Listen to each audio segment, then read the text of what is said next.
วัสดีทุกคนมื้อนี้พามาสูตรคาถาพาฮุงเด้อนำพระอาจารย์ลีผู้ใดเห็นคลิปนี้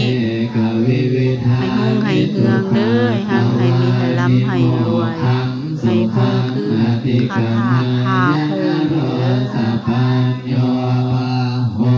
สหัสมปินิมมิตสาวุทันตังคีเมฆลังอุตติตาโคลัสเสนามาลังทานาทิธรรมวิธินาสิตวามุนินโนตันเตสสะภะวันตุเตสยมังคารานิมาราปิเลกมปิโยติตัสสะภะลันติโม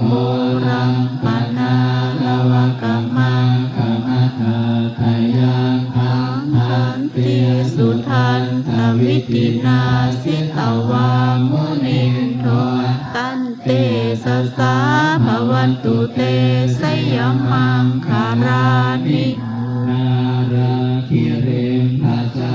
สาธุสาธุสาธุเอาบุญนำกันเด้อ